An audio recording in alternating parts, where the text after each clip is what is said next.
Bismillahirrahmanirrahim. Assalamualaikum warahmatullahi wabarakatuh. Selamat pagi dan salam sejahtera. Apa kabar anak-anak? Semoga semua senantiasa dalam keadaan sehat walafiat. Amin amin ya rabbal alamin. Anak-anak yang disayangi, alhamdulillah, marilah kita senantiasa bersyukur kepada Allah Subhanahu wa taala, Tuhan yang Maha Esa.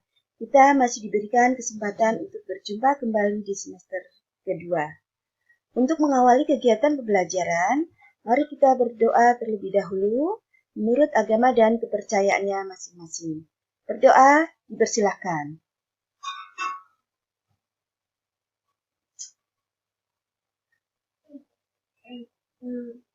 Selesai.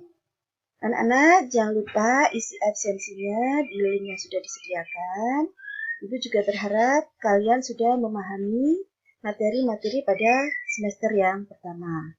Untuk semester yang kedua, bab pertama kita akan belajar mengenai kemagnetan.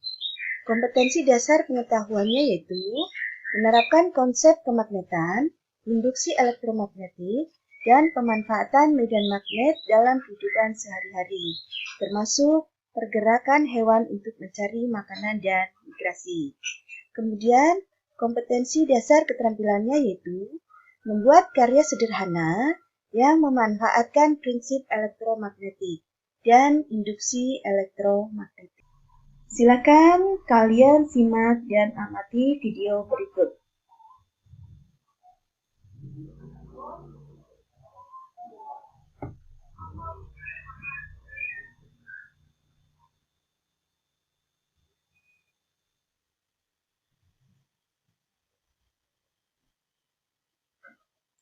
Apa yang kalian amati pada penayangan video?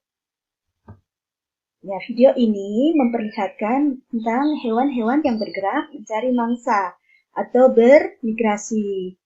Hewan-hewan tersebut seolah-olah telah mengetahui arah gerakannya, bukan? Bagaimana caranya ya? Salah satu cara hewan bermigrasi adalah dengan menggunakan prinsip kemagnetan. Magnet juga terdapat dalam tubuh hewan loh sebagai alat navigasi. Betapa besar kekuasaan Tuhan yang telah menganugerahkan kepada hewan untuk mengetahui arah yang tepat ya. Lebih jelasnya, ayo kita pelajari bab ini dengan penuh semangat. Pada pertemuan pertama, kita akan belajar mengenai pemanfaatan medan magnet pada migrasi hewan. Kalian akan belajar tentang kemagnetan dalam tubuh hewan dan migrasi hewan. Ada beberapa istilah penting yang perlu kalian ketahui. Yang pertama yaitu biomagnetik, navigasi, dan migrasi. Mengapa penting belajar mengenai pemanfaatan medan magnet pada migrasi hewan? Ya, setelah mempelajari bab ini, kalian akan memahami konsep dan penerapan magnet dalam produksi teknologi, serta mengetahui bahwa magnet merupakan salah satu komponen penting dalam kehidupan makhluk hidup. Kehidupan makhluk hidup di bumi juga dipengaruhi oleh medan magnet. Apa itu medan magnet? Nah, medan magnet bumi adalah daerah di sekitar bumi yang masih dipengaruhi oleh gaya tarik bumi.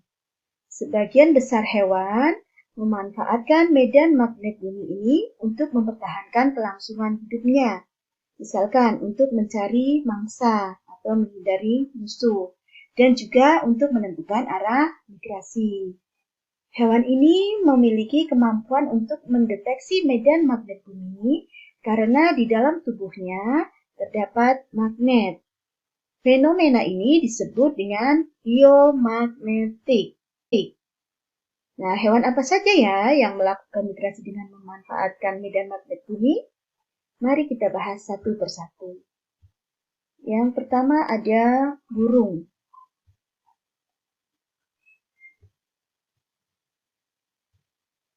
Nah, beberapa jenis burung, misalkan burung elang, burung layang-layang, melakukan migrasi pada musim tertentu. Burung-burung tersebut menggunakan partikel magnetik yang ada pada tubuhnya untuk menciptakan peta navigasi dengan menentukan medan magnet bumi. Pemanfaatan medan magnet bumi juga digunakan oleh burung merpati pos.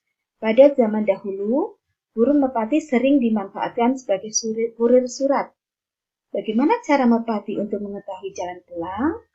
Ternyata merpati memanfaatkan medan magnet bumi sebagai penunjuk arah pulang.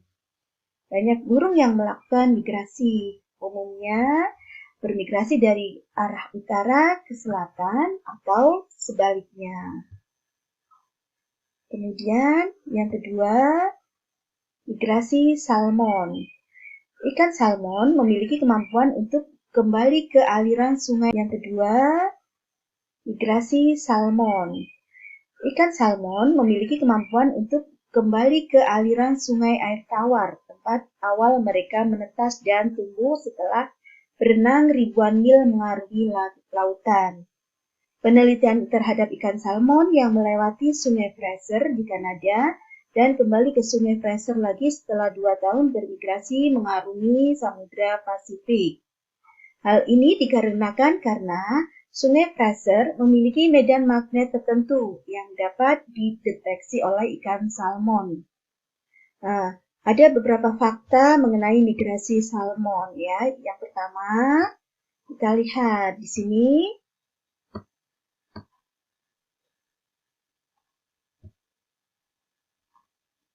Salmon betina akan bertelur di sungai yang tinggi. Banyak pengorbanan salmon betina demi kelangsungan kehidupan spesiesnya. Ikan salmon akan menentukan tempat terbaik untuk menetaskan telur-telurnya. Tidak hanya sekali, ikan salmon betina akan bertelur berkali-kali sampai telur dalam ovariumnya habis. Tidak lama setelah bertelur, sebagian besar ikan salmon betina akan mati kelelahan. Kemudian, setelah telur-telur ini menetas, anak-anak ikan akan hidup di sungai selama 6 bulan sampai 3 tahun. Setelah itu akan berenang ke lautan. Setelah hidup di lautan selama sampai 5 tahun, ikan salmon yang sudah dewasa dan siap bertelur akan kembali lagi ke perairan sungai, menempuh perjalanan yang jauh. Ya. Migrasi salmon ini termasuk migrasi yang sangat berat, karena tidak mudah bagi ikan salmon untuk bermigrasi. Banyak rintangannya, di antaranya yaitu ada banyak predator dan arus yang deras. Ini merupakan kendala yang utama. Untuk bertahan selama migrasi, salmon berenang dengan kecepatan sekitar 30 km per jam. Sehingga mempunyai daya kemampuan lompat setinggi 3,5 sampai 3,5 meter. Kemudian selama dalam perjalanan menuju ke perairan sungai, salmon akan berpuasa dan tidak mengkonsumsi makanan apapun. Salmon mengandalkan cadangan makanan yang ada di dalam tubuhnya. Oleh karena itu, sebagian besar salmon yang telah sampai sungai dan menetaskan telur-telurnya akan mengalami kelelahan. Nah, beberapa pendapat muncul mengenai salmon dalam kembali ke sungai tempat mereka dilahirkan. Yaitu ada yang berpendapat bahwa salmon mengenal bau air sungai tempat mereka dilahirkan dan mempunyai ingatan dari medan magnet saat akan memasuki perairan laut. Salmon mampu ke sungai karena mengikuti ikan salmon yang lebih tua dan menggunakan tanda-tanda alam sebagai arah angin dan antara lain arah angin dan arus laut. Kemudian hewan lain yaitu penyu. Penyu bermigrasi sendiri tanpa mengikuti penyu lain. Setelah penyu menetas, mereka akan melakukan migrasi hingga ribuan mil jauhnya sampai bertahun-tahun. Uniknya, penyu dapat menemukan kembali jalan pulang. Setelah diteliti, ternyata penyu bergerak mengikuti gelombang magnet di sepanjang pantai. Hal ini karena penyu memiliki sistem untuk memprediksi jejak magnetik yang ditinggalkan saat mereka menetas yang disebut magnetoreception. Kemudian hewan lain yaitu lobster duri. Nah, peneliti Kenneth Lohman juga mengobservasi kemampuan lobster duri untuk mendeteksi medan magnet dengan cara meletakkan lobster duri ke dalam bak yang dapat diatur medan magnetnya. Hasil dari observasi membuktikan bahwa lobster duri mampu merasakan medan magnet bumi untuk memandu migrasi.